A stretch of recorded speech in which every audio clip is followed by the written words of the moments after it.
व्याख्यामुद्रां करसरसिजैः पुस्तकं शङ्खचक्रे बिभ्रद्भिन्नस्फटिकरुचिरे पुण्डरीके निषण्णः अम्लानश्रीरमृतविशतेरंशभिप्लावयन् मामाविर्भूयादनगमहिमा मानसे वागधीशः नमस्ते प्राणेश प्रणतविभवायामनिमगाः नमः स्वामिन् रामप्रियतमः नमन् गुरुगुण नमस्तुभ्यं भीमप्रबलतमकृष्णेष्ट भगवन् नमः श्रीमन्मध्वप्रदिश सुदर्शन्नो जय जय श्रीगुरुभ्यो नमः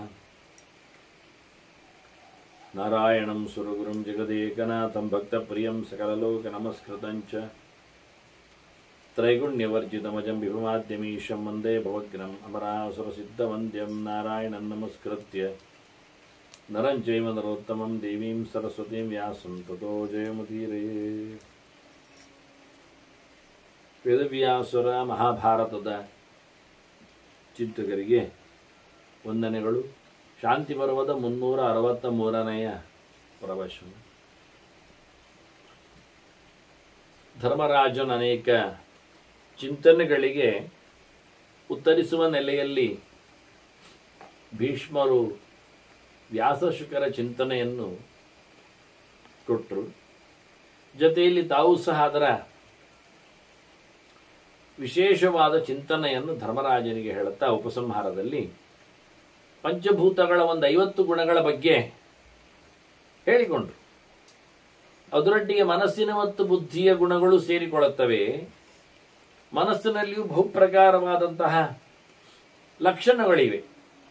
ಅದನ್ನು ನಾವು ನವಮೈ ಗುಣಾಹ ಮನಸಃ ಅಂತ ಅಂತಾರೆ. ಮನಸ್ಸಿಗೆ 9 ಗುಣಗಳು ಬರ್ತವೆ.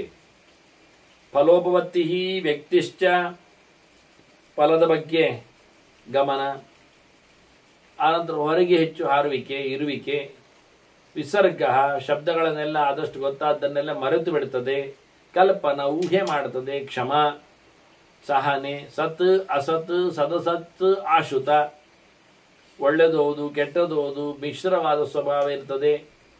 ಭಾರಿ ಬೇಗನೆ ಅದು ಕ್ರಿಯಾಶೀಲವಾಗಿರುತ್ತದೆ. ಇವೆಲ್ಲ ಮನಸ್ಸಿನ ಗುಣಗಳು ಅಂತಾರೆ. ಹಾಗೆ ಇಷ್ಟಾನಿಷ್ಟ ವಿಪತ್ತಿಶ್ಚ, ಸರಿತಪ್ಪುಗಳಲ್ಲಿ ಬೇಕು ಬೇಡಗಳಲ್ಲಿ ಒಂದು ಅಧಿಕೃತವಾದ ನಿರ್ಣಯ, ಚಿಂತನೆ, ವ್ಯವಸಾಯ, ಅದಕ್ಕೆ ಸರಿಯಾದಂತಹ ಪ್ರಯತ್ನ, ಅದರಂತೆ ಸಮಾಧಿತ ಸಮಾಧಾನ, ಹಾಗೆ ಸಂಶಯ, ಒಂದು ಕಡೆಯಲ್ಲಿ ಗಟ್ಟಿಯಾಗಿ ಕೂತ್ಕೊಳ್ಳುವುದು, ಮತ್ತೆ ಪ್ರತಿಮತ್ತಿಶ್ಚ ನಿಶ್ಚಯ, ಬುದ್ಧೇಹೇ ಪಂಚಗುಣಾನ್ವಿದು, ಇದೆಲ್ಲ ಬುದ್ಧಿಯ ಗುಣಗಳು ಅಂತ ಧರ್ಮರಾಜ ಕೇಳುತ್ತಾನಲ್ಲ.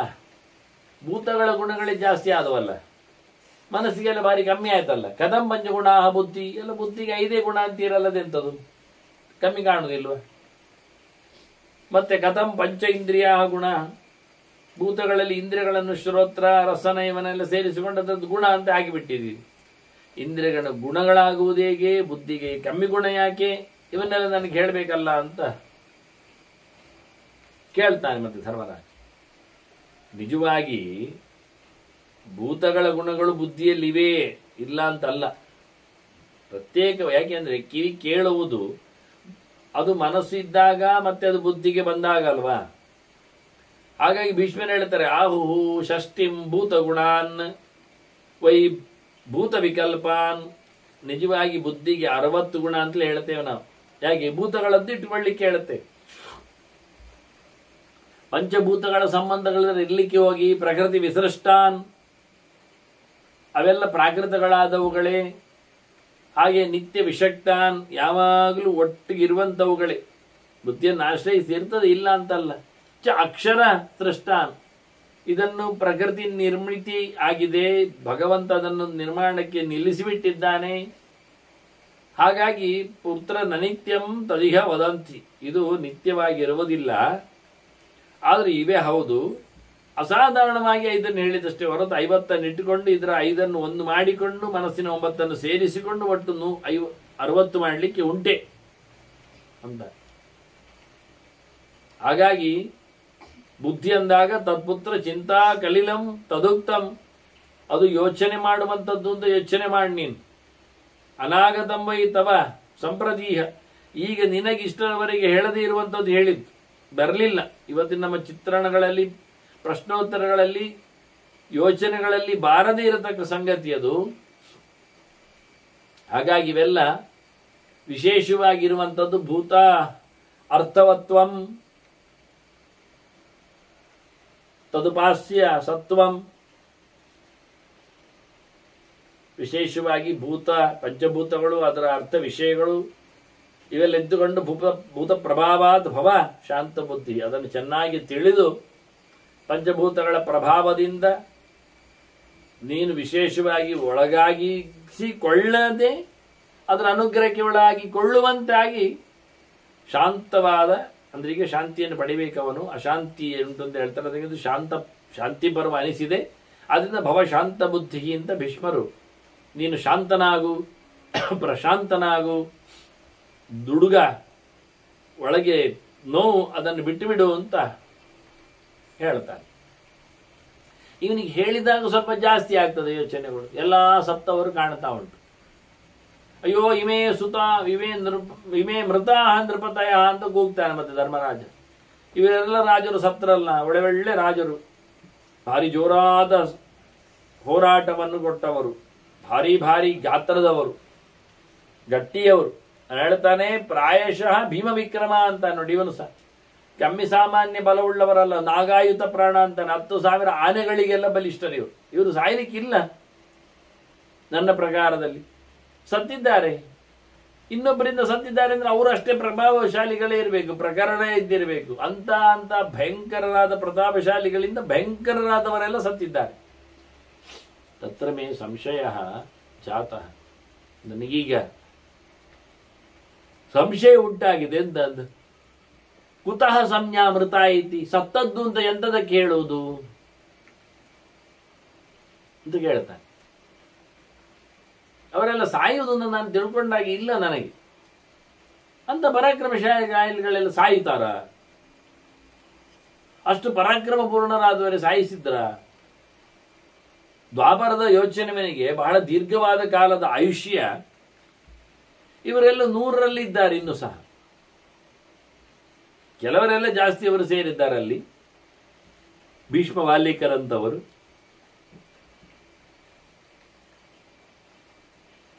ಹಾಗಾಗಿ ಸಾವಿನ ಬಗ್ಗೆ ಒಂದು ಪ್ರಶ್ನೆ ಹಾಕಿದ. ಕಸ್ಯ ಮೃತ್ಯು, ಕುತೋ ಮೃತ್ಯು, ಕೇನ ಮೃತ್ಯು ಇಹ ಪ್ರಜಾ. ಅಲ್ಲ, ಯಾರಿಗೆ ಸಾವು, ಹೇಗೆ ಸಾವು, ಎಂಥದ್ದು, ಕಾರಣ ಎಂಥದ್ದು ಕೇಳಲಿಕ್ಕೆ ಶುರು ಮಾಡಿ. ಹೇಗೆ ಸಾಯ್ತಾರೆ, ಕಾರಣ ಏನಿರ್ತದೆ, ಯಾರಿಗೆ ಸಾವು ಬರ್ತದೆ ಅಂತ. ಸಾವಿನ ಬಗ್ಗೆ ಒಂದು ದೊಡ್ಡದಾದಂತಹ ಜಿಜ್ಞಾಸೆ ಧರ್ಮರಾಜ ಮಾಡಿದಾಗ ಭೀಷ್ಮರು ಬಹಳ ಹಿಂದಿನ ಒಂದು ಇತಿಹಾಸವನ್ನು ಹೇಳ್ತಾರೆ. ನೋಡುವಾರಾಯ, ಕೃತಯುಗದಲ್ಲಿ ಹಿಂದೆ ಅಕಂಪನ ಅಂತ ಒಬ್ಬ ರಾಜ ಇದ್ದಲ್ವ, ಅವನ ಮಗ ಹರಿ ಅಂತ ಒಳ್ಳೆಯವ, ಭಾರಿ ಒಳ್ಳೆಯವ, ದೇವರ ಭಕ್ತನೇ. ಹಾಗಾಗಿ ಅವನೇನಾಯಿತು ಕೇಳಿದ್ರೆ, ಯುದ್ಧದಲ್ಲಿ ಅವನು ಸತ್ತೋಗಿ ಬಿಟ್ಟ ಮಗ. ಇವ ತಂದೆಯಾದವ ಅಕಂಪನ ಶತ್ರುವಶನಾದ, ಸಿಕ್ಕಿಬಿದ್ದ. ಅವನಿಗೆ ನಾರದರು ಸಿಕ್ಕಿದ್ರು ಅಲ್ಲಿ ರಾಜನಿಗೆ. ಆಗ ಹೇಳ್ತಾನೆ ಅವನು ಬಹಳ ಚೆನ್ನಾಗಿ, ಶತ್ರುವೀರ ಗ್ರಹಣಂ ಸಂಖ್ಯೆ ಪುತ್ರಸ್ಯ ಮರಣಂತತ. ನನಗೆ ತುಂಬ ನೋವಾಗಿದೆ, ಸಂಕಟ ಆಗಿದೆ, ನಾನು ಶತ್ರುವಶನಾಗಿದ್ದೇನೆ, ನನ್ನ ಮಗ ರಣದಲ್ಲಿ ಸತ್ತಿದ್ದಾನೆ ಅಂತ ಹೇಳಿಕೊಂಡು ಸಂಕಟವನ್ನು ತೋರಿಸಿದ. ಆಗ ನಾರದರವನಿಗೆ ಸಮಾಧಾನಕ್ಕೆ ಹಿಂದಿನ ಘಟನೆಗಳನ್ನು, ಸಾವಿನ ಬಗ್ಗೆ ಏನು ಚಿಂತನೆ ಬಂದಿದೆ ಅಂತ ಹೇಳಿ, ಪ್ರಜಾಸ್ರಷ್ಟ್ವ ಮಹಾತೇಜಾಹ ಪ್ರಜಾಸರ್ಗೆ ಪಿತಾಮಹ. ಹಿಂದೆ ಪ್ರಜೆಗಳನ್ನು ಸೃಷ್ಟಿ ಮಾಡಿದ್ರು ಯಾರು, ಬ್ರಹ್ಮದೇವರು. ಸೃಷ್ಟಿ ಮಾಡ್ತಾ ಅವ್ರು ನೋಡ್ತಾರಲ್ಲಿ, ಅತೀವ ವೃದ್ಧಾಹ, ಭಾರಿ ಮುದುಗರು, ಬಹುಲಾಹ, ತುಂಬ ಇದ್ದಾರೆ. ನಾಮರ್ಷ್ಯದ ಪುನಃ ಪ್ರಜಾ, ಅವರು ಇನ್ನು ಹೆಚ್ಚು ಮಕ್ಕಳನ್ನು ಇಷ್ಟಪಡ್ತಾ ಇಲ್ಲ. ಈಗ ನೋಡ್ಲಿಕ್ಕೆ ಹೋದ್ರೆ ಎಲ್ಲ ಸೀನಿಯರ್ ಸಿಟಿಸನ್ಸ್ಗಳೇ ಆಗಿಬಿಟ್ಟವೆ.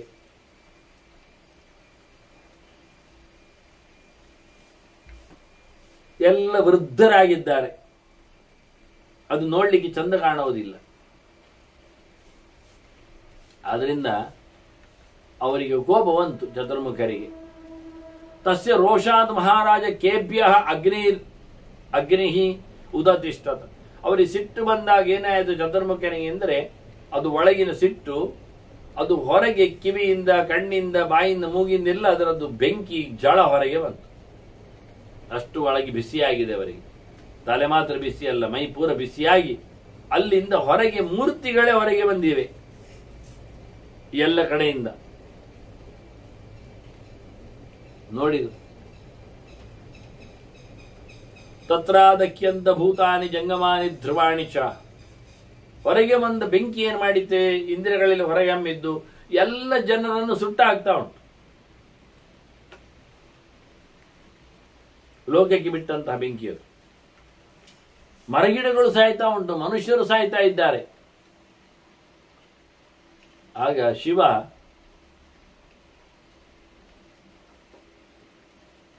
ಓಡಿ ಹೋಗಿ ಚತುರ್ಮುಖನಲ್ಲಿ ಪ್ರಾರ್ಥನೆ ಮಾಡ್ತಾನೆ, ನಮಸ್ಕಾರ ಮಾಡ್ತಾನೆ. ಜಗಾಮ ಶರಣಂ ದೇವ ಮಹಾದೇವ ಪ್ರಜಾನಾಮಿತ ಕಾಮ್ಯಯ. ಪ್ರಜೆಗಳಿಗೋಸ್ಕರ ಶಿವನೇ ಹೋಗಿ, ನಾವಿವತ್ತು ಅವನನ್ನು ಮೃತ್ಯುದೇವ ಅಂತ ಕರಿತೇವೆ. ಶಿವನನ್ನು ಸಂಹಾರ ಮಾಡುವ ಶಿವ ಅಂತ ನಮ್ಮ ಲೆಕ್ಕಾಚಾರ. ಅದು ಸಂಹಾರ ಆಗ್ತಾ ಇರುವಾಗ ಶಿವನೇ ಹೋಗಿ ಕೇಳ್ತಾ ಇದ್ದಾನೆ, ಸಾವು ಬೇಡ.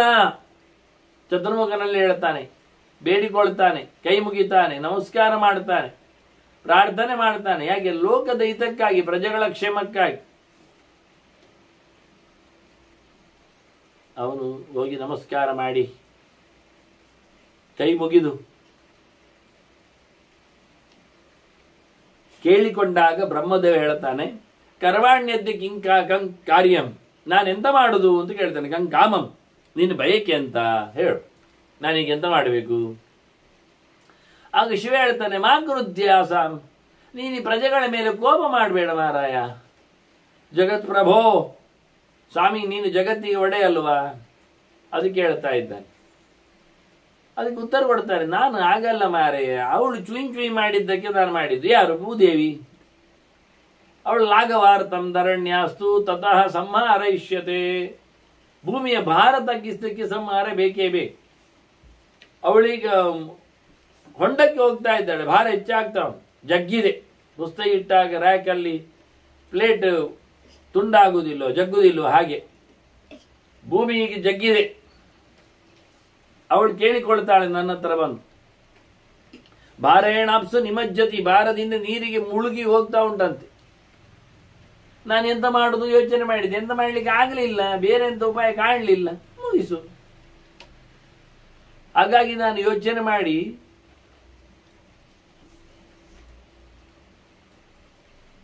ಭೂಮಿಯ ಭಾರ ತಗ್ಗು ಮಾಡಲಿಕ್ಕೋಸ್ಕರ, ಸಂಹಾರಕ್ಕಾಗಿ, ಬೇರೆ ಯೋಚನೆ ಕಾಣದೆ ಸಿಟ್ಟಾಗಿ ಬೆಂಕಿ ಹರಿದಿದೆ ಅಂತ. ಆಗ ಶಿವ ಹೇಳುತ್ತಾನೆ, ಅಕಾಲೆ ಭಸ್ಮಸಾದ್ ಭೂತಂ ಜಗತ್ ಸರ್ವಂ ಉಪಪ್ಲುತಂ. ಅದಾದ್ಯೂ ಸರಿ ಇಲ್ಲ ಅಂತ. ಇದು ಸಾಯುವ ಕಾಲ ಅಲ್ಲ ಎಲ್ಲರದ್ದು. ವಾಸ್ತವವಾಗಿ ಇನ್ನೂ ಕಾರ್ಯ ಇರುವುದಷ್ಟೇ. ಈಗ ಸೃಷ್ಟಿಯಲ್ಲಿ ಸಂಹಾರದ ಸಮಯ ಅಲ್ಲ ಇದು. ಹಾಗಾಗಿ ಜಗತ್ತೆಲ್ಲ ಈಗ ಹಾಳಾಗ್ತಾ ಉಂಟಲ್ಲ. ಪ್ರಸೀದ ಭಗವನ್ ಸಾಧೋ, ಓ ಸ್ವಾಮಿ ನೀನು ಪ್ರಸನ್ನನಾಗ, ಅದೇ ನನಗೆ ಸಾಕು. ನೀನು ಕೋಪ ಮಾಡದೆ ಸುಡುವುದು ನಿಲ್ಲದು, ಇದೇ ನನಗೆ ಕೇಳುವ ವರ ಅಂತಾನೆ. ವರೇಶ ವೃದ್ಧೋಮಯ, ನೀ ಯಾಕೆ ಪ್ರಜೆಗಳು ಸಾಯಿಲಿ ಮಾರಾಯ, ನೀನೇ ಯಾಕೆ ನನ್ನ ಹತ್ರ ಅವರು ಸಾಯುವುದು ಬೇಡ ಅಂತೆಲ್ಲ ವರ ಕೇಳಲಿಕ್ಕೆ ಬಂದದ್ದು? ಅಲ್ಲ, ನೀನೇ ಅಲ್ವ ನನ್ನನ್ನು ಕುಳ್ಳಿರಿಸಿದ್ದು. ಎಲ್ಲಿ? ಪ್ರತಿಯೊಬ್ಬರ ಅಹಮಲ್ಲಿ, ಪ್ರತಿಯೊಬ್ಬರ ಮನಸ್ಸಿನಲ್ಲಿ ನಾನಿದ್ದೇನಲ್ವಾ? ಹಾಗೆ ಅವರ ಯೋಚನೆಗಳು, ಅವರ ಟ್ರೆಂಡ್ ಅಂತೇವಲ್ಲ, ನಾನು ಇರಬೇಕು ಅಂತ ಅವರಿಗೆ ಕಾಣ್ತದೆ, ಪ್ರತಿಯೊಬ್ಬರು ಸಹ. ಹಾಗಾಗಿ ನನ್ನನ್ನು ಅಹಂಕಾರ ತತ್ವಕ್ಕೆ ಒಡೆಯನನ್ನು ಆಗಿಸಿ ನೀನು ಅವರೆಲ್ಲರ ಪರವಾಗಿ ನಾನು ಹೇಳು ಸಮ ಉಂಟಲ್ಲ. ಅಧಿದೈವೇ ನೀವು ನಿಯುಕ್ತೋಸ್ಮಿ ತ್ವಯಾ ಲೋಕ ಹಿತೇಪ್ಸುನ. ಲೋಕದ ಜನರ ಉದ್ದೇಶಕ್ಕೋಸ್ಕರ ನನ್ನ ನೀನು ಆ ಮಾಸದ ಅಂದ್ರೆ ಆ ವ್ಯವಸ್ಥೆಯ ಚಿಂತನೆಯಲ್ಲಿ ನನ್ನನ್ನು ಸೇರಿಸಿಬಿಟ್ಟಿದೆ.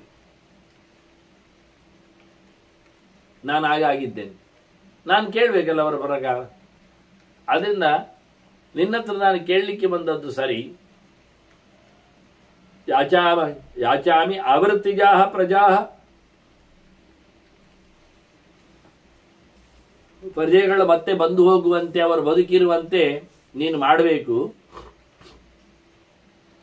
ಸಾಯಬಾರ್ದು ಮನುಷ್ಯರು ಅಂತ ಕೇಳದ್ದ. ಉಪಸಂಹರತಸ್ತಸ್ಯ ತಮಗ್ನಿಂ ರೋಷಜಂ ತದ, ಆಯಿತು ಅಂದ ಚತುರ್ಮುಖ. ನನ್ನ ಕೋಪದಲ್ಲಿ ಬಂದ ಬೆಂಕಿಯನ್ನು ನಿಯಂತ್ರಣದಲ್ಲಿಟ್ಟುಕೊಳ್ಳಲು ನೋಡಿದ. ಮಾಡಿ ಹೇಳ್ತಾನೆ ಮತ್ತೆ, ಸಿಟ್ಟು ಮಾಡಿಕೊಂಡದ್ದಾನೆ ನಿಯಂತ್ರಣದಲ್ಲಿಟ್ಟಾಗ. ಆಗ ಒಂದು ಹುಡುಗಿ ಬಂದುಬಿಟ್ಲು. ಪ್ರಾದುರ್ಬಭುವ ವಿಶ್ವೇಭ್ಯೋ ಖೇಭ್ಯ ನಾರೀ ಮಹಾತ್ಮನಃ. ಚತುರ್ಮುಖ ದೇಹದಿಂದ ಏನೊಂದು ಮೊದಲು ಬೆಂಕಿ ಹಾರಿತ್ತು, ಈಗ ಅವನ ಇಂದ್ರಿಯಗಳಿಂದ ಒಂದು ಹೆಣ್ಣು ಬಂದಿದ್ದಾಳೆ. ಕಪ್ಪು ಇದ್ದಾಳೆ, ಅಂದರೆ ಸುಟ್ಟ ವ್ಯವಸ್ಥೆ. ಆದ್ರಿಂದ ದಕ್ಷಿಣಾಮಾಶ್ರಿತ ದಿಶಂ, ದಕ್ಷಿಣ ದಿಕ್ಕಿನಲ್ಲಿ ಬಂದು ಕೂತಿದ್ದಾಳೆ. ದದುಷಾಚೇತ ತಾಂ ಕನ್ಯಾಂ, ಶಿವ ಮತ್ತೆ ಬ್ರಹ್ಮ ಇಬ್ರು ನೋಡಿದ್ದಾರೆ ಆ ಹುಡುಗಿಯನ್ನು.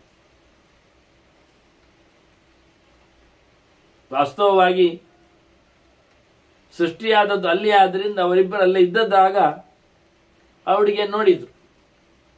ಇವ ಕರೆದು ಹೇಳ್ತಾನೆ, ಮೃತ್ಯೋ ಅಂತ ಕರೆದಿದ್ದಾನೆ ನೋಡಿ.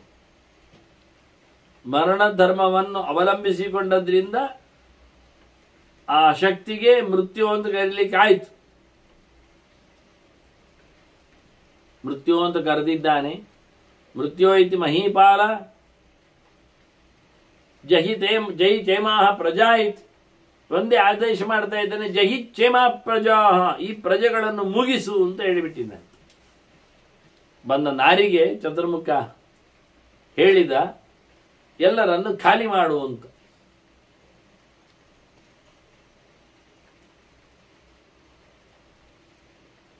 ಯಾರದ್ದು ನೋಡ್ಲಿಕ್ಕಿಲ್ಲ. ಸಜಡ ಪಂಡಿತಾ ಅವಿಶೇಷೇಣ, ಒಳ್ಳೆಯವರಾಗಲಿ ಕೆಟ್ಟವರಾಗಲಿ, ತಿಳಿದವರಾಗಲಿ ತಿಳಿಯದವರಾಗಲಿ, ಅಧಿಕಾರದಲ್ಲಿ ಇಲ್ಲದೇ ಇರಲಿ, ದೊಡ್ಡವರು ಸಣ್ಣವರು, ಯಾವುದೇ ಲೆಕ್ಕಾಚಾರ ಇಲ್ಲದೆ ಎಲ್ಲರನ್ನು ಕಬಳಿಸುವ ಅಂದ. ಶ್ರೇಯ ಪರಮವಾಪ್ಸ್ಯಸಿ, ಹಾಗೆ ನೀನು ಮಾಡಿದ್ರೆ ನಿನಗೆ ಒಳ್ಳೆದಾಗ್ತದೆ ಅಂದ. ನೋಡಿ, ಪ್ರಜೆಗಳನ್ನು ಸಾಯಿಸಬೇಕು, ಇವಳು ಒಳ್ಳೆಯದಾಗಬೇಕು. ಅದು ಯಾವಾಗ ಸಾಯ್ತಾರೆ ಅಷ್ಟು ಸಮಯವನ್ನು ಕಾಯಬೇಕು. ಅಷ್ಟು ಸಮಯದ ನಂತರ ಅವರ ಸಂಹಾರವನ್ನು ಆಗಿಸಿ ಮತ್ತೆ ಇವಳಿಗೆ ಒಳ್ಳೆಯದಾದಂತಹ ವ್ಯವಸ್ಥೆಯನ್ನು ಮಾಡಲಿಕ್ಕೆ ಶ್ರೇಯ ಮವಾಪ್ಸ್ಯಸಿ ಅಂತಂದಿದ್ದಾನೆ. ಈಕೆ ಆಗುವುದಿಲ್ಲ ಅಂತೇಳಿ ಕಣ್ಣೀರು ಆಗಿಲ್ಲ. ಬ್ರಹ್ಮನೇ ಕಣ್ಣೀರನ್ನು ಕೈಸರೆಯಲ್ಲಿ ಹಿಡ್ಕೊಂಡ ಹುಡುಗಿತ್ತು. ಅದಕ್ಕೆ ಮತ್ತೆ ಕೆಲಸ ಉಂಟದು, ಮತ್ತೆ ನೋಡೋಣ. ಚತುರ್ಮುಖ ಮತ್ತೆ ಮತ್ತೆ ಹೇಳ್ತಾ ಇದ್ದಾನೆ, ಕಣ್ಣೀರು ಹಾಕಬೇಡ ಅಂತಲೂ ಹೇಳ್ತಾ ಇದ್ದಾನೆ. ಮತ್ತೆ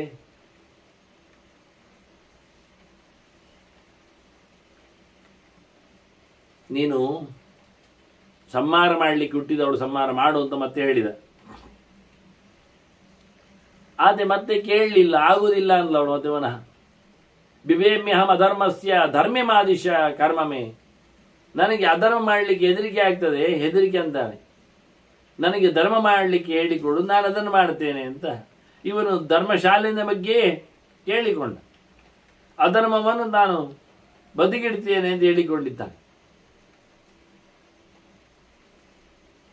ನನಗೆ ಧರ್ಮವನ್ನು ಮಾಡಲಿಕ್ಕೆ ಹೇಳಿಕೊಡು. ಅವಳು ಕೇಳ್ತಾಳೆ, ಪ್ರಸೀದ, ನೀನು ಸಂತೋಷವನ್ನು ಪಡಿಬೇಕು ಮಾರಾಯ. ನೋಡು ನನ್ನ ಪರಿಸ್ಥಿತಿ, ಬಾಲಾನ್ ವೃದ್ಧಾನ್ ವಯಸ್ತಾಂಶ್ಚ ನ ಹರೇಯ ಮನಾಗಸ. ತಪ್ಪು ಮಾಡದೆ ಹೋದಲ್ಲಿ, ಪಾಪ ಇಲ್ಲದೆ ಇದ್ದಲ್ಲಿ ನಾನು ಮಕ್ಕಳನ್ನು ಸಂಹಾರ ಮಾಡುವುದಿಲ್ಲ. ಮಕ್ಕಳಿಲ್ಲದೆ ದೊಡ್ಡವರಿರುವುದಿಗೆ ಅಲ್ವಾ ಒಂದು ಕಾಲದಲ್ಲಿ, ಅದು ನಾನಾಗಿ ಕೊಂದದ್ದಿಲ್ಲ ಅಂತ ಮಾಡೋದಿಲ್ಲ. ನಹರೇಯಂ ಬಾಲಾನ್ ವೃದ್ಧಾನ್ ವಯಸ್ತಾಂಶ್ಚ ನಹರೇಯಂ ಅನಾಗಸ. ತಪ್ಪು ಮಾಡದೇ ಇರುವವನನ್ನು ನಾನು ಬೆಳೆದವರನ್ನು ಕೊಲ್ಲುವುದಿಲ್ಲ, ಬೆಳೆಯುತ್ತಿರುವವರನ್ನು ಕೊಲ್ಲುವುದಿಲ್ಲ, ಯಾರನ್ನು ಸಂಹಾರಕ್ಕೆ ನಾನು ಬರುವುದಿಲ್ಲ ಅಂತಾಳೆ. ಕೇಳೋದಿಲ್ಲ, ತಪ್ಪು ಮಾಡಲಿಲ್ಲ. ಅದ್ನ ಪ್ರಾಣಿನಃ ಪ್ರಾಣಿನಃ ಪ್ರಾಣಿನಾಮೀಶ ನಮಸ್ತೇಸ್ತು ಪ್ರಸೀದಮೆ. ನೀನು ಎಲ್ಲ ಜೀವಜಾತಗಳಿಗೆಲ್ಲ ಇಷ್ಟ ಅಲ್ವಾ, ಅದನ್ನ ಪ್ರಾಣಿ ಪ್ರಪಂಚದಲ್ಲಿ ಹುಟ್ಟಿದ್ರೆ ನನಗಂತ ಸಂಹಾರಕ್ಕೆ ಹೇಳಬೇಡ ಅಂತಾನೆ. ಇವಳು ಕೇಳ್ತಾನೆ, ನೀನು ಎಲ್ಲ ಪ್ರಾಣಿಗಳಿಗೆ ಒಂದು ಪಶುಪತಿ ಹೆಸರಲ್ಲ ಅವನಿಗೆ. ಹಾಗಾಗಿ ನಿಜವಾಗಿ ಈಗ ಹೇಳೋದು ಮೃತ್ಯುದೇವತೆಗೆ ಚತುರ್ಮುಖನಿಗೆ ಉತ್ತರ ಕೊಡ್ತಾ ಇದ್ದಾಳೆ. ಶಿವನಿಗಿಂತ ಮಿಗಿಲಾದ್ರಿಂದ ಅರ್ಥಗಳು ಆ ಶಬ್ದಗಳು ಅಲ್ಲಿ ಇರ್ತವೆ, ಇಲ್ಲ ಅಲ್ಲ. ಅವನು ಲೋಕೇಶ ಜಗದೀಶ ಎನ್ನುವ ಅರ್ಥಗಳಲ್ಲಿ ಛಾಯೆಗಳಿರ್ತವೆ, ಇಡೀ ಜಗತ್ತನ್ನು ನೋಡಿಕೊಳ್ಳುವವ ಅಂತ ಅದೇ ಒಂದು ಅರ್ಥ ಇಲ್ಲಿ ಉಂಟಲ್ಲ. ಹಾಗಾಗಿ ಮತ್ತೆ ಚತುರ್ಮುಖನಲ್ಲಿ ಸಂಹಾರ ಮಾಡಲಿಕ್ಕೆ ಕೇಳಿದ್ದಕ್ಕೆ ಆಗೋದಿಲ್ಲ ಅಂತ ಹೇಳಿಬಿಟ್ಲು ಅವಳು.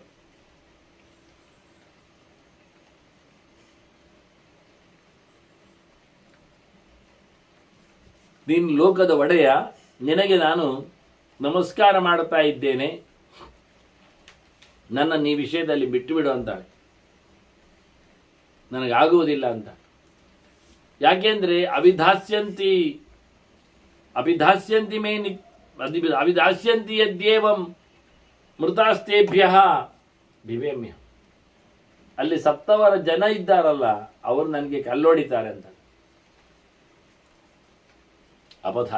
ಅಭಿಧ್ಯಾಸ್ಯಂತಿ, ನನಗೆ ಅವರು ಅಪಧ್ಯಾಸ್ಯಂತಿ, ಅವರು ಶಾಪ ಆಗ್ತಾರೆ ನನಗೆ.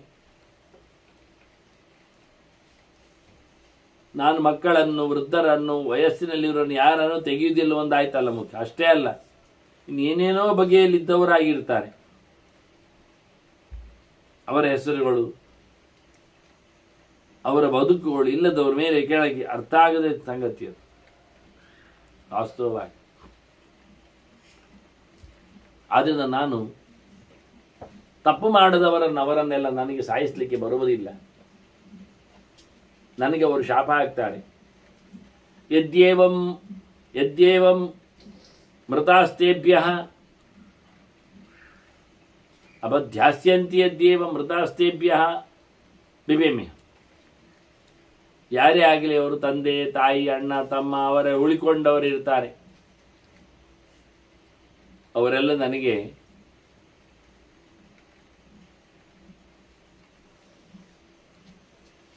ಶಾಪ ಹಾಕ್ತಾರೆ, ಮೃತ್ಯುದೇವತೆಯಿಂದಾಗಿ ಸತ್ತದ್ದು ಅಂತ ಹೇಳಿಕೊಂಡು.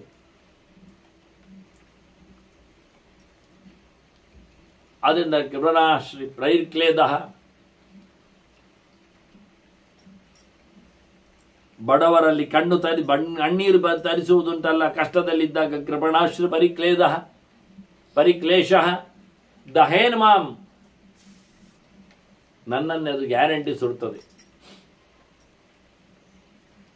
ಜಸ್ಟ್ ಒಂದೆರಡು ವರ್ಷ, ಒಂದೆರಡು ದಿನ ಅಲ್ಲ, ಶಾಶ್ವತಿ ಸಮ. ನಾನು ಬದುಕಿಷ್ಟು ಇರುವ ಸಮಯ ನಾನು ಕೊಂದವರ ಶಾಪಕ್ಕೆ ಪಾತ್ರನಾಗ್ತೇನೆ. ಸತ್ತವರ ಜನರು ಕೂತು ನನ್ನನ್ನು ಆ ರೀತಿಯಾಗಿ ಹರಿತಾರೆ, ನನಗೆ ಘಾಸಿ ಆಗ್ತದೆ. ನಾನು ಸಂಹಾರ ಮಾಡೋದಿಲ್ಲ ಅಂತ ಹೇಳೋಳು. ಮತ್ತೆ ನನ್ನ ಕಥೆ ಅಂತದ್ದು, ಸತ್ತವರನ್ನು ತಗೊಂಡೋಗಿ ಯಮಲೋಕದಲ್ಲಿ ಇಡಬೇಕು ನಾನು. ಯಮಸ್ಯ ಭವನೇ ದೇವ ಪಾತ್ಯಂತೆ ಪಾಪಕರ್ಮಿಣ, ತಪ್ಪು ಮಾಡಿದವರಿಗೆಲ್ಲ ಯಮನ ಲೋಕದಲ್ಲಿ ನಾನು ಅವರಿಗೆ ಇಡಬೇಕು. ಎಂತ ಅಲ್ಲಿ ಸಭೆಯಲ್ಲಿ ಕೂತ್ಕೊಂಡವರು ಗಮ್ಮತ್ ಮಾಡಲಿಕ್ಕೆ ಅಲ್ಲ. ಪಾಪಿಗಳವರು ಬಿದ್ದುಕೊಂಡಿರ್ತಾರೆ, ಅಲ್ಲಿ ಮುದ್ದೆ ಮುದ್ದೆ ಆಗಿರ್ತೇವೆ. ಏನ್ ಮಾಡು ಸ್ವಾಮಿ, ಈ ರೀತಿ ಕೆಲಸ ಎಲ್ಲ ನನಗೆ ಮಾಡ್ಲಿಕ್ಕೆ ಆಗ್ತದ? ಮಾಡುದಿಲ್ಲ ಅಂತಾಳೆ. ಇಚ್ಛೇವಂ ತತ್ಪ್ರಸಾದಾಚ್ಚ ತಪಸ್ತಪ್ತುಂ. ಸುರೇಶ್ವರ, ನೀನು ದೇವತೆಗಳ ಒಡೆಯಲ್ಲ, ನನಗೂ ನೀನು ಒಡೆಯಾದಿ, ನನಗೂ ಒಂದು ನೀನು ಆದೇಶ ಮಾಡು, ಆಜ್ಞೆ ಕೊಡು, ಅನುಗ್ರಹ ಮಾಡು. ಆಯ್ತು, ಸಾಯಲಿ ಅಂತೇನೆ. ನಾನು ಸಾಯ್ತೇನೆ ಇಲ್ಲಿಗೆ. ತಪಸ್ತಪ್ತ ಮುಂದೆ ಇಲ್ಲಿಂದ ಹೋಗ್ತೇನೆ. ನನಗೆ ತಪಸ್ಸು ಮಾಡಲಿಕ್ಕೆ ನೀನು ಅವಕಾಶ ಮಾಡಿಕೊಡು ಬ್ರಹ್ಮದೇವ, ನಾನು ನಿನ್ನ ಅನುಗ್ರಹದಿಂದ ತಪಸ್ಸು ಮಾಡ್ತೇನೆ, ಹೋಗ್ತೇನೆ. ಇವ ಮತ್ತೆ ಹೇಳ್ತಾನೆ, ತ್ವಮಿ ಸಂಹಾರ ಬುದ್ಧ್ಯಾಮೇ ಚಿಂತಿತ ಋಷಿತೇನ ಚ. ನಾನು ನಿನ್ನನ್ನು ಸಂಹಾರಕ್ಕಾಗಿಯೇ ಕರೆದದ್ದು, ಹಾಗೆ ಯೋಚನೆ ಮಾಡಿಯೇ ಸೃಷ್ಟಿ ಮಾಡಿದ್ದು, ಬದಲಾಗುವುದಿಲ್ಲ. ಅಲ್ಲ, ನನ್ನ ಪ್ರಕಾರ ಅವ್ರು ಆಚೀಚೆ ಮಾಡ್ಬೋದಿತ್ತಲ್ಲ, ಆಗುವುದಿಲ್ಲ ಅಂತ. ನಾನು ಸೃಷ್ಟಿಗೆ ಒಪ್ಪಿದ್ದೇನೆ. ಈಗ ಸಂಹಾರದ ಬುದ್ಧಿಯಲ್ಲೇ ನಿನ್ನನ್ನು ನಾನು ಚಿಂತನೆ ಮಾಡಿದ್ದೇನೆ ಕೋಪ ಬಂದಾಗ. ತಸ್ಮಾತ್ ಸಂಹಾರ ಅಂತಾನೆ. ಸರ್ವಾನ್ ತ್ವಂ ಪ್ರಜಾ, ಎಲ್ಲ ಪ್ರಜೆಗಳನ್ನು ನೀನು ಸಂಹಾರ ಮಾಡು. ಮಾಚ ವಿಚಾರಯ, ಸಣ್ಣವರ ದೊಡ್ಡವರ ಮುದುಕರ ರೋಗಿಗಳ ಅದು ಯಾವುದು ಯೋಚನೆ ಮಾಡಬೇಡ. ಸಂಹಾರ, ಖಾಲಿ ಸಂಹಾರ ಅಷ್ಟೆ. ನಿನ್ನ ಪಾಠಕ್ಕೆ ಅಷ್ಟೇ ಉತ್ತರ, ಇಷ್ಟೇ. ನೀನು ಸಂಹಾರಕ್ಕಾಗಿ ಸೃಷ್ಟಿ ಮಾಡಿದೆ, ಸಂಹಾರ ಮಾಡು, ಬೇರೆ ವಿಚಾರ ಮಾಡಬೇಡ ಅಂದ. ಮಾಚ ವಿಚಾರ ಏತದೇವ ವಶ್ಯಮಿ ಭವಿತಾ ನೈವ ಅನ್ಯಥ, ಹೀಗೆ ಆಗ್ಲಿಕ್ಕೆ ಇರುವುದು, ಬೇರೆ ಆಗುವುದಿಲ್ಲ. ಮಾ ವಿಚಾರಯ ಅಂತ ನೆನಪು ಮಾಡಲಿಕ್ಕೆ ಇಲ್ಲ, ಬೇರೆ ಮಾಡಲಿಕ್ಕೆ ಇಲ್ಲ, ತಪ್ಪು ಮಾಡಲಿಕ್ಕೆ ಇಲ್ಲ, ಒಂದೇ ರೀತಿಯಾಗಿ.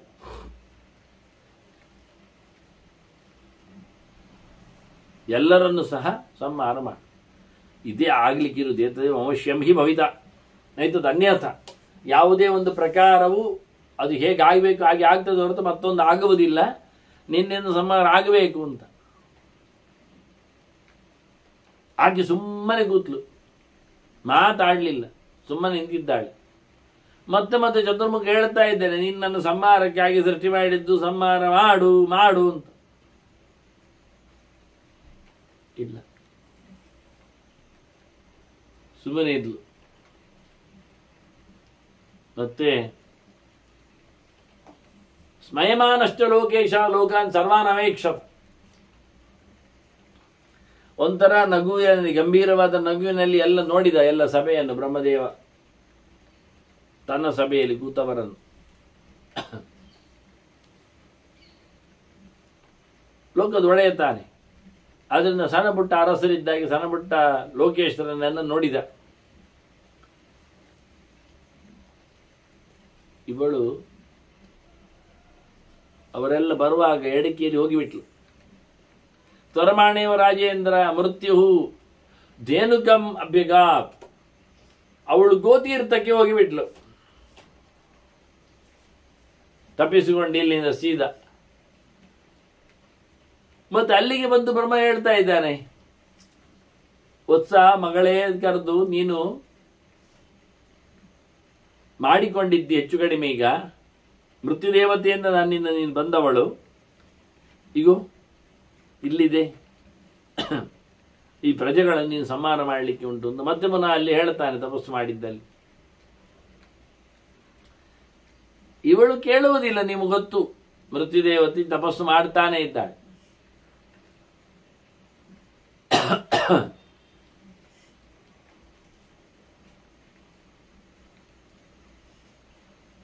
ತ್ವರಮಾಣೇನ ರಾಜೇಂದ್ರ ಮೃತ್ಯು ಧೇನುಕಂ ಅಭ್ಯಗಾತ್, ಭಾರೀ ಬೇಗನೆ ಓಡಿ ಬಂದವಳು. ಅಲ್ಲಿಯೂ ಮತ್ತೆ ಬ್ರಹ್ಮನು ಬಂದು ಹೇಳಿದ್ರು, ಅವಳು ಏನು ಮಾಡಿದ, ಸಮಾಕಿ ಏಕಪದೇ ತಸ್ತೌ ದಶ ಪದ್ಮಾನಿ ಪಂಚಚ, 15 ಪದ್ಮಗಳಷ್ಟು. ಪದ್ಮ ಅಂದ್ರೆ ಅಯುತ, ನಿಯುತ, ಪ್ರಯುತ, ಕರ್ವ, ನಿಕರ್ವ, ಅಲ್ಲಿ ಎಲ್ಲ ಹೋಗ್ತದೆ, ಕೊನೆಗೆ ಪರ್ವ ಸಿಗ್ತದೆ. ಸಂಖ್ಯೆ ಲೆಕ್ಕಾಚಾರ, 0 ಲೆಕ್ಕಾಚಾರದಂತೆ. ಅಷ್ಟು ದೊಡ್ಡ ಕ್ಷೇತ್ರದ ಸಂಚಾರ ಮಾಡಿದ ಫಲದ ಪರಿಣಾಮ, ಅದರ ಸುಖ ಸಿಗುವಂತಾಗ್ತದೆ ಇಲ್ಲಿ ಇಷ್ಟನ್ನು ಮಾಡುವ ಮೂಲಕ, ವಹಿಸಿಕೊಳ್ಳುವ ಮೂಲಕ ಅಂತಾನೆ. ಹಾಗಾಗಿ ಇವಳು ಅಲ್ಲಿ ಹೋದವಳು 15 ಪದ್ಮಗಳ ಕಾಲ, ಅದು ಮಿಲಿಯಗಟ್ಟಲೆ ಇಟ್ಕೊಳ್ಳಿ, 15 ಮಿಲಿಯಗಟ್ಟಲೆ ಒಂದು ಕಾಲಲ್ಲಿ ನಿಂತು ಮಾಡಿದ್ಲು. ಮತ್ತೆ ಪುನಃ 15 ಹೋಗಿ ಮತ್ತೆ 7 ಪದ್ಮಗಳಷ್ಟು ಕಾಲ, ಮತ್ತೆ 6 ಪದ್ಮಗಳ ಕಾಲ ಮಾಡಿದ್ಲು,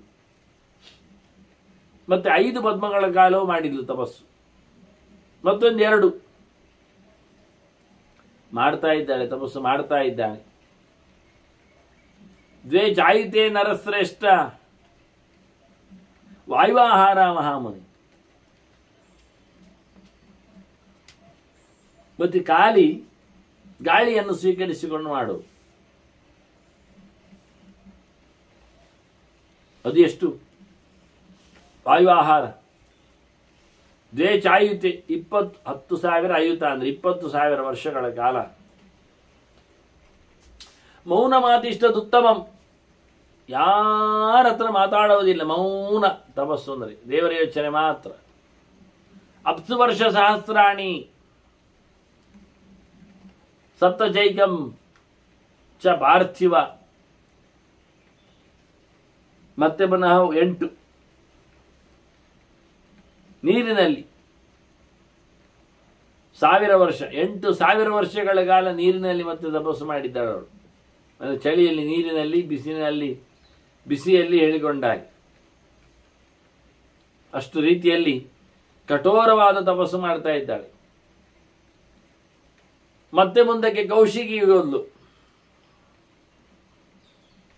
ಅಲ್ಲಿ ಮತ್ತೆ ತಪಸ್ಸು ಮಾಡ್ತಾ ಇದ್ದಾಳೆ ಅವಳು. ಅಲ್ಲಿ ಖಾಲಿ ನೀರಾಹಾರದಲ್ಲಿದ್ದಾಳೆ. ಗಾಳಿ ಆಯಿತು, ನೀರಾಯಿತು, ಎಲೆ ಆಯಿತು. ಮತ್ತು ಅಲ್ಲಿಂದ ಗಂಗೆ ಸನ್ನಿಧಾನಕ್ಕೆ ಮೇರುವಿಗೆ ಹೋಗಿದ್ದಾಳೆ.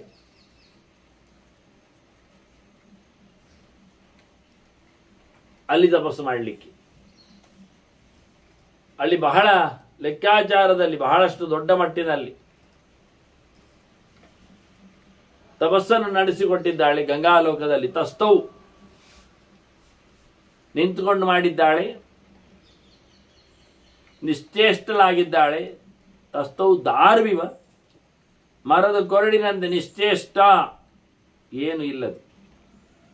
ಅಲ್ಲಿಂದ ಹಿಮಾಲಯ, ಕೈಲಾಸದಲ್ಲಿ ಭೂಶಿರ, ಅಲ್ಲಿ ತತ್ರ ಅಂಗುಷ್ಟೇನ ರಾಜೇಂದ್ರ ನಿಖರ್ವಂ ಅಗರೋತ್ತಮ. ಅಲ್ಲಿ ಮತ್ತಷ್ಟು ಲಕ್ಷಗಟ್ಟಲೆ ವರ್ಷ, ಕೋಟಿಗಟ್ಟಲೆ ವರ್ಷ ಅಲ್ಲಿಯೂ ಕಾಲಿನ ತುದಿಯಲ್ಲಿ ನಿಂತು, ಅದರಲ್ಲಿ ತುದಿ ಅಂದರೆ ಅಂಗುಷ್ಟೇನ ಅಂತ ಅದಕ್ಕೆ ಅರ್ಥ, ತಪಸ್ಸು ಮಾಡಿ. ಈಗ ಭಾರಿ ಭಾರಿ ಒಂದೇ ಹೆಬ್ಬೆರಳಿನಲ್ಲಿ ನಿಂತು ಮಾಡತಕ್ಕಂಥ ಕೆಲಸ, ಒಂದು ಕಾಲಿನಿಂದ, ಇವೆಲ್ಲ ಪ್ರತಿ ಸರತಿ ಬೇಕಾದಷ್ಟು ಸಾಧನೆಗಳನ್ನು ಮಾಡ್ತಾ ಆ ಋಷಿಯ ತುಣುಕುಗಳು ಒಂದರಲ್ಲಿ ಬರೆದ್ರೆ ಎಲ್ಲ ಹಿಡಿಯುವಾಗಿರ್ತದೆ, ಅಷ್ಟೇ, ಬಹಳಷ್ಟು ಇರಲಿಲ್ಲ. ಅವನು ಯಾವ ರೀತಿಯಲ್ಲಿ ತನ್ನ ಸಂಗ್ರಹವನ್ನು ಮಾಡಿಕೊಂಡಿದ್ದ, ಮೃತ್ಯುದೇವತೆ ಮಾಡಿಕೊಂಡಿದ್ದಳು ಅನ್ನುವಲ್ಲಿ. ಕೊನೆಗೆ ಹೀಗೆ ಆಕೆ ಅಲ್ಲಿ ಎಲ್ಲವನ್ನು ತೊರೆದುಕೊಂಡು ತಪಸ್ಸು ಮಾಡುವಾಗ ಅನೇಕ ವರ್ಷಗಳ ಕಾಲ ತತ್ರ ಅಂಗುಷ್ಟೇನ ರಾಜೇನ ನಿಖರ್ವಂ ಅಕರೋತ್ತಮಃ ಅಂದಾಗೆ ಬ್ರಹ್ಮ ಮತ್ತೆ ಅಲ್ಲಿ ಬಂದಿದ್ದಾನೆ. ಮೃತ್ಯುದೇವತೆ ಹತ್ರ ಮತ್ತೆ ಕೇಳ್ತಾನವ, ನಾನು ಸೃಷ್ಟಿ ಮಾಡಿದ್ದೇನೆ ಲೋಕದ ಸಂಹಾರಕ್ಕೋಸ್ಕರ ಅಂತ ಹೇಳಿ, ಭೂಮಿಗೆ ಭಾರ ಆಗಿದೆ ಅಂತ. ನೋಡಿ, ಒಂದು ಹೆಂಗಸು ಕೇಳ್ತಾ ಉಂಟು ಅಂತ ಅರ್ಥ. ಅದರೊಟ್ಟಿಗೆ ಸಂಹಾರ ಮಾಡಲಿಕ್ಕೆ ಇರತಕ್ಕಂಥ ವಸ್ತುಗಳ ಜೊತೆಯಲ್ಲಿ ಬ್ರಹ್ಮ ನನ್ನ ಕೋಪದಲ್ಲಿ ನೀನು ಅದಕ್ಕೆ ಬಂದದ್ದು ಅಂತ ಹೇಳಿಕೊಂಡು ಆಕೆ ಮತ್ತೆ ಕೇಳಲಿಲ್ಲ. ನಹರೇಯಂ ಪ್ರಜಾಹ, ನಹರೇಯಂ ಪ್ರಜಾದೇವ, ನೀನು ಪ್ರಜೆಗಳ ಸ್ವಾಮಿ ತಾನೇ, ಪ್ರಜೆಗಳನ್ನು ಆಡಿಸಿದವ. ಸೃಷ್ಟಿ ಪ್ರಜಾಪತಿ ಶಬ್ದ ಕರ್ತವ್ಯ, ಪ್ರಜಾನಾಂ ಪಾಲನಾತ್ ಅಂತ ಇರ್ತದೆ, ರಕ್ಷಣೆ ಮಾಡುವುದರಿಂದ ಅಂತ. ಇಡೀ ಜಗತ್ತಿಗೆ ಸೃಷ್ಟಿಕರ್ತನಾದ್ದರಿಂದ. ಹಾಗಾಗಿ ಚತುರ್ಮುಖನಲ್ಲಿ ಈಕೆ ಬಹಳಷ್ಟು ಕೇಳಿಕೊಂಡಂತೆ ಪ್ರಶ್ನೆ. ಈಗ ಅವಳ ಮನೆಯಿಂದ ಅವಳು ಬಂದದ್ದೇನಲ್ಲ, ಹೇಳಿಕೊಳ್ಳುವ ಹಾಗೆ ಕಥೆಗಳೆಲ್ಲ ವ್ಯತ್ಯಾಸ ಇದ್ದಲ್ಲಿ ಅದೆಲ್ಲ ಬೇರೆ ರೀತಿಯಲ್ಲಿರುವಂಥದ್ದು. ಹಾಗಾಗಿ ಸೃಷ್ಟಿಯ ಕ್ರಮದಲ್ಲಿ ಚತುರ್ಮುಖನಿಗೆ ಎಷ್ಟು ಪ್ರಾಶಸ್ತ್ಯ, ಅದಕ್ಕೆ ಇಂಥವರನ್ನೆಲ್ಲ ಸೃಷ್ಟಿ ಮಾಡಿ ಕೊಡ್ತಾ ಇದ್ದಾನೆ. ಅವಳು ಕೊಡುವುದಿಲ್ಲ, ನಾನು ಮಾಡುವುದಿಲ್ಲ ಅಂದಾಗ ಚತುರ್ಮುಖ ಮತ್ತೆ ಮಾತಾಡ್ತಾನೆ. ವಾಸ್ತವವಾಗಿ ಮೃತ್ಯುದೇವತೆಯನ್ನು ಎಷ್ಟು ವರ್ಷಗಳಾಯಿತು, ಕೋಟಿಗಟ್ಟಲೆ ವರ್ಷದಿಂದ ಚತುರ್ಮುಖ ಹೇಳಿದಂತೆ ಸಂಹಾರಕ್ಕಾಗಿ ಆಕೆ ಸೇರಿಕೊಳ್ಳದ ಅಧಿಕಾರದಲ್ಲಿ ಆದಷ್ಟು ಅವರವರೇ ಅವರವರ ದುಶ್ಚಟಗಳನ್ನು, ದುಃಖದ ಕ್ಷಣಗಳನ್ನು ತೊಳೆದುಕೊಂಡು ಹೋಗುವರ ಮಟ್ಟಿಗೆ ಚಿಂತನೆ ಕೊಟ್ಟಿದ್ದನಾಗೆ ಬ್ರಹ್ಮದೇವ ಮತ್ತೆ ಹೇಳಿದ್ದಕ್ಕೆ ನಹರೇಯಂ ಅಂತ ಸ್ಪಷ್ಟ ಹೇಳಿದ ಮೃತ್ಯುದೇವತೆ ಅದಕ್ಕೆ ಬ್ರಹ್ಮದೇವ ಉತ್ತರ ನೀಡಲಿಕ್ಕಿದ್ದಾನೆ. ಉತ್ತರವನ್ನು ಮತ್ತೆ ವಾಸ್ತವವಾಗಿ ಚಿಂತನೆಯನ್ನು ನಡೆಸಿಕೊಡುವ. ಮೃತ್ಯುದೇವತೆಯ ಜೊತೆಯಲ್ಲಿ ಬ್ರಹ್ಮನಿಗಾದ ಒಂದು ದೃಷ್ಟಿಯಿಂದ ಬ್ರಹ್ಮನ ಸೋಲು ಅಂದಾಗೆ. ಆದರೆ ಪ್ರಜೆಗಳು ಹಾಗೆ ಇರಲಿಕ್ಕೆ ಮುದುಕರಾಗದೆ ಕಾಲದ ಪರಿಣಾಮ ಇಲ್ಲೇ ಹೇಳಲಿಲ್ಲ. ಮುದುಕರಾಗದೇ ಇರ್ಲಿಕ್ಕೆ ಆಗಲಿ. ಇಲ್ಲಿ ಮುದುಕರ ನೋಡಿಕೊಂಡ್ರೆ ಆಗಲಿಲ್ಲ. ಚತುರ್ಮುಖನ ಎಲ್ಲ ನೋಡಿದ್ರಲ್ಲಿ ಸೀನಿಯರ್ ಸಿಟಿಸನ್ಗಳೇ ಇರುವುದು. ಹಾಗಾಗಿ ಮೃತ್ಯುದೇವತೆಗೆ ಬ್ರಹ್ಮದೇವ ಏನು ಉಪಾಯ ಮಾಡಿದ? ಈಗಾಗಲೇ ಕೈಯಲ್ಲಿ ಆಕೆಯ ಕಣ್ಣು ನೀರು ಹಿಡ್ಕೊಂಡಿದ್ದಾನೆ. ಈ ಪ್ರಕರಣವನ್ನು ನಾವು ಗಮನಿಸಬೇಕು. ಯಾಕೆಂದ್ರೆ ನಾನು ಈಗ ಆ ಕತೆ ಹೇಳಿದ್ರೆ ಮುಂದಿನ ಕತೆ ಹೇಳುವಾಗ ಇದು ಮರೆತು ಬಿಡಬಹುದಿತ್ತು. ಅದಕ್ಕೋಸ್ಕರ ಹೇಳಿದ್ದೇನೆ. ಆಕೆ ಅತ್ತಿದ್ದಾಳೆ ಮೃತ್ಯುದೇವತೆ. ಅಳುವ ಮೂಲಕ ಭೂದೇವಿಯ ನೋವನ್ನು ತೋಡಿಕೊಂಡಿದ್ದಾಳೆ. ಚತುರ್ಮುಖನಿಗೂ ಅದು ತೋಡಿಕೊಂಡಿದೆ. ಹಾಗಾಗಿ ಏಕಾಏಕಿಯಾಗಿ ಸಂಹಾರ ಮಾಡಲಿಕ್ಕೆ ತಾನು ಹೆಣ್ಣಾಗಿ ಸೇರುವುದಿಲ್ಲ ಅಂತ ಹೇಳಿಕೊಳ್ಳುವ ಮುಖದಲ್ಲಿ ಬ್ರಹ್ಮದೇವ ಸಹಾಯ ಮಾಡ್ತಾನೆ ಈಗ ಮೃತ್ಯುವಿಗೆ. ಆ ಸಹಾಯದ ಕಥೆಯನ್ನು ಮತ್ತೆ ಚಿಂತನೆ ಮಾಡುವ. ವಂದನೆಗಳೊಂದಿಗೆ ಶ್ರೀ ಕೃಷ್ಣಾರ್ಪಣಸ್ತು. ನಾರಾಯಣ ನಾರಾಯಣ ನಾರಾಯಣ.